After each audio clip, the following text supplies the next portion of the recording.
नमस्कार दोस्तों, आप सबका स्वागत है कृष्ण प्रज्ञा यूट्यूब चैनल में। दोस्तों, क्या आप जानते हो कर्म कैसे करें? दोस्तों, क्या आप जानते हो हम कर्म बंधन से मुक्त हो सकते हैं? दोस्तों, ये अगर आपको जानना है तो आपको भगवद गीता का जो तीसरा अध्याय है उसमें से 9 नंबर का श्लोक जानना, समझना और जीवन में उतारना बहुत ही ज़रूरी है। चलिए देखते हैं क्या है वो श्लोक। हमारा श्लोक है ये।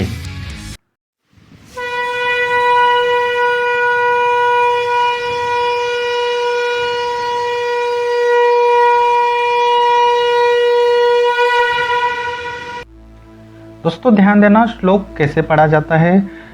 यज्जार्थ कर्मणो अन्यत्र लोकोयम कर्म बंधनः तदर्थम कर्म कौन्तेय मुक्त संगः समाचर। यज्जार्थ कर्मणो अन्यत्र लोकोयम कर्म बंधनः तदर्थम कर्म कौन्तेय मुक्त संगः समाचर।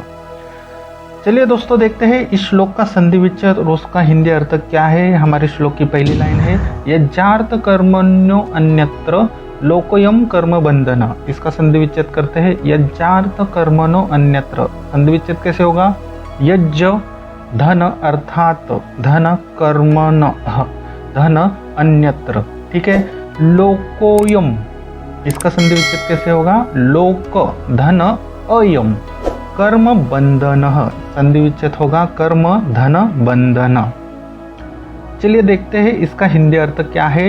यज्जार्थ कर्मणो अन्यत्र का अर्थ होता है यज्ञ की तरह कर्म करना अन्यथा। अन्यत्र का अर्थ होता है अन्यथा।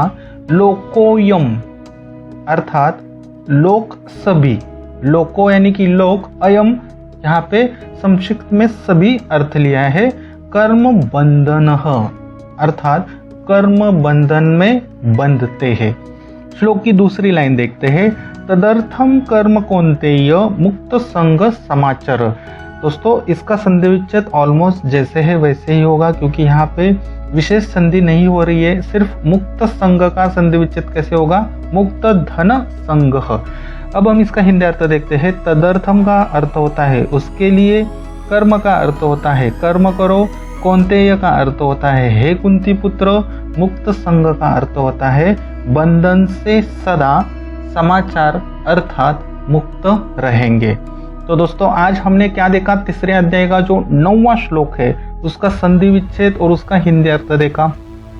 किसी भी श्लोक को सीखना है, समझना है, जीवन में उतारना है और ज़्यादा समय तक बुद्धि में स्मरण रखना है तो आपको श्लोक का संधि विच्छेद और उसका शब्दशः हिंदी अर्थ आना बहुत ही जरूरी है। चलिए दोस्तों देखते हैं संस्कृत श्लोक कैसे पढ़ते हैं और श्लोक का हिंदी अर्थ क्या है।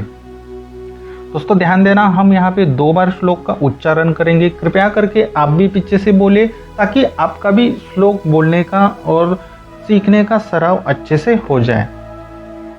यज्जार्थ कर्मणो अन्यत्र लोकोयम कर्म बंधनः तदर्थम कर्म कौन्तेय मुक्त संग समाचर। यज्जार्थ कर्मण्यो अन्यत्र लोकोयम कर्म बंधनः तदर्थम कर्म कौन्तेय मुक्त संग समाचर। चलिए दोस्तों देखते हैं अब भगवान श्री कृष्ण अर्जुन को क्या बोलते हैं। भगवान श्री कृष्ण अर्जुन को इस श्लोक में बोलते हैं कि यज्जार्थ कर्मण्यो अन्यत्र लोकोयम कर्म बंधन, अर्थात यज्ञ की तरह कर्म करना अन्यथा लोक सभी कर्म बंधन में बनते हैं। बाद में क्या बोलते हैं? तदर्थम कर्म कौन्तेय मुक्त संग समाचर, अर्थात उसके लिए कर्म करो हे कुंती पुत्र, बंधन से सदा मुक्त रहोगे। भगवान श्री कृष्ण यहाँ पे क्या बोलते हैं कि हे अर्जुन, यज्ञ की तरह तुम तुम्हारा कर्म करो। अगर तुम यज्ञ की तरह कर्म नहीं करोगे तो तुम कर्म बंधन में बंधे जाओगे, कर्म फल के जो बंधन है उसमें बंधे जाओगे। बाद में कहते हैं उसके लिए कर्म करो हे कुंती पुत्र, बंधन से सदा मुक्त रहोगे। यहाँ पे उसके लिए यानी किसके लिए बोला है? यहाँ पे भगवान के लिए बोला है। यहाँ पे विष्णु भगवान के लिए बोला है कि विष्णु भगवान के लिए तुम कर्म करो हे कुंती पुत्र। अगर विष्णु भगवान के लिए तुम कर्म करोगे तो बंधन से सदा मुक्त रहोगे। ठीक है दोस्तों, यही है इस श्लोक का अर्थ। चलिए देखते हैं श्लोक कैसे याद रखें विद विजुअलाइजेशन। विजुअलाइजेशन करते समय हम 5 ज्ञानेंद्रियों का यूज करते हैं, आपको पता ही है। कृपया करके आंखें बंद कीजिए, कपित ध्वज है, प्रणाम कीजिए। आप कुरुक्षेत्र की युद्ध भूमि पर हो, भगवान श्री कृष्ण आपके सामने है, रथ पे अर्जुन को गूढ़ ज्ञान दे रहे हैं। अपनी मन की आंखों से देखने का प्रयास जरूर कीजिए, कानों से सुनिए और इसको जीवन में दोस्तों जरूर उतारिए। भगवान श्री कृष्ण क्या बोलते हैं ध्यान जरूर देना। भगवान बोलते हैं अर्जुन को, हे अर्जुन, यज्ञ की तरह कर्म करना, अन्यथा लोग सभी कर्म बंधन में बनते हैं। अब आप इस लाइन को जीवन में कैसे उतार सकते हैं? जो भी आप ऑफिस में काम करते हो, जो भी कुछ काम हो आपका, चाहे वो कंप्यूटर पे हो, चाहे वो आप किसी कंपनी में काम करते हो, चाहे आप प्यून हो, चाहे आप मैनेजर हो, तो जो भी आप काम करते हो उसको यज्ञ की तरह काम करना है। यज्ञ कैसे होता है? पूरे मन से होता है, उसमें समर्पण का भावना होती है। वैसे ही हमारे जो भी आपका कुछ काम हो उसको यज्ञ की तरह करना चाहिए, यानी कि आपका जो काम है उसके प्रति समर्पण और भाव अच्छे होने चाहिए। बाद में भगवान श्री कृष्ण क्या बोलते हैं कि उसके लिए कर्म करो, हे कुंती पुत्र, बंधन से सदा मुक्त रहोगे। उसके लिए अर्थात किसके लिए? भगवान विष्णु के लिए। यहाँ पे विष्णु का नाम नहीं आया है, लेकिन उसके लिए कर्म करो, हे कुंती पुत्र, बंधन से सदा मुक्त रहोगे। ये बहुत ही बड़ा स्टेटमेंट है भगवान श्री कृष्ण का, क्योंकि आपको तो पता ही है भगवान विष्णु जो है वो पालनहार है, हमें पूरा जीवन वो संभालते हैं। हम जो भी कर्म करते हैं उनकी आज्ञा से ही करते हैं। तो जो भी आप ऑफिस में काम करोगे तो उसको यज्ञ की तरह करो, और जो आप काम करोगे वो कर्म जो है आपके, वो किसको समर्पित करो? भगवान विष्णु को। देखिए दोस्तों, इस पृथ्वी पे जितने भी यज्ञ होते हैं, जितने भी पूजा होती है, जितनी भी आराधना होती है, सबसे लास्ट में उस यज्ञ का, पूजा का या आराधना का फल जो है वो भगवान विष्णु को जाता है। शुरू में देवता में वो बटा जाता है, लेकिन सबसे अंतिम में आपके जो पंडित है, आपके द्वारा जो ये सारे यज्ञ का, पूजा का जो कर्म का फल है वो भगवान विष्णु को समर्पित करते हैं। इसलिए ये बहुत ही ज़रूरी है, जो भी आप काम करें यज्ञ की तरह करें। अगर यज्ञ की तरह आप काम नहीं करते तो आप कर्म बंधन में बंधे जाओगे।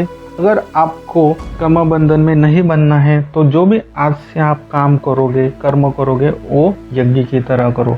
और जो भी कर्म करोगे किसके लिए करना है? भगवान विष्णु के लिए। अगर आप भगवान विष्णु के लिए काम करोगे तो जो कर्म बंधन है उससे आप मुक्त रहोगे। ठीक है, आपने अच्छे से विजुअलाइजेशन किया होगा।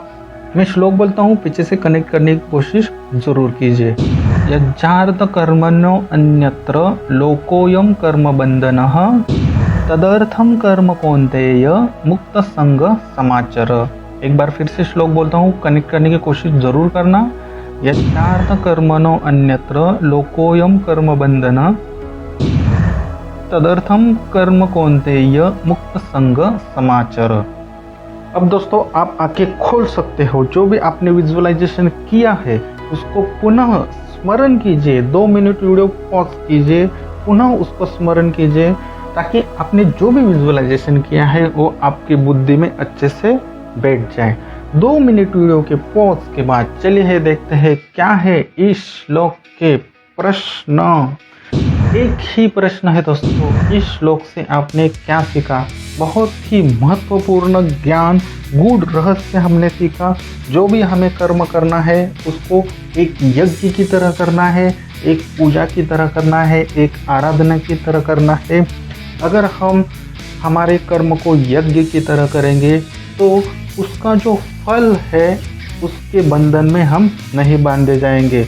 और बात दूसरी लाइन में भगवान श्री कृष्ण बोलते हैं कि उसके लिए कर्म करो। किसके लिए? भगवान विष्णु के लिए कर्म करो, ताकि तुम कर्म बंधन के जो फल है उससे मुक्त रहोगे।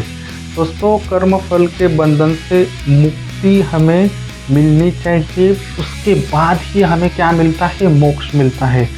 हम जो भी कर्म करते हैं उसका पाप या पुण्य ऐसे फल मिलता है। पाप मिलता है तो नरक में जाते हैं, पुण्य मिलता है तो स्वर्ग में जाते हैं।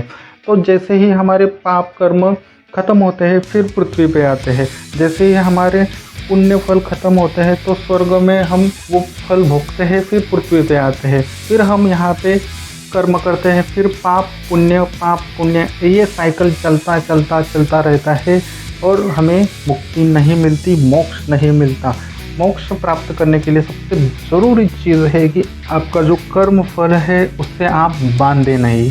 वो फल है वो आपको बांधता है, फिर आपकी जो यात्रा है वो नरक और स्वर्ग की तरफ जाती है। तो भगवान श्री कृष्ण यही बोलते हैं कि यज्ञ की तरह कर्म करो। अगर यज्ञ की तरह कर्म करोगे तो तुम कर्म फल में बांधे नहीं जाओगे, और उसके लिए कर्म करो। अगर तुम उसके लिए कर्म करोगे, उसके लिए या अर्थात भगवान विष्णु के लिए कर्म करो, तो तुम कर्म बंधन से मुक्त रहोगे। कर्म बंधन से अगर हम मुक्त रहेंगे तो निश्चित ही यहाँ पे हमें मोक्ष मिलेगा, और हमारा जन्म ही है मोक्ष के प्राप्ति के लिए। इसी तरह दोस्तों 700 श्लोक सीखना है तो कृष्ण प्रज्ञा यूट्यूब चैनल को सब्सक्राइब जरूर करना। चाणक्य नीति सीखनी है तो चाणक्य प्रज्ञा यूट्यूब चैनल को सब्सक्राइब जरूर करना। फिर मिलते हैं दोस्तों अगले श्लोक में, तब तक के लिए हरे कृष्णा।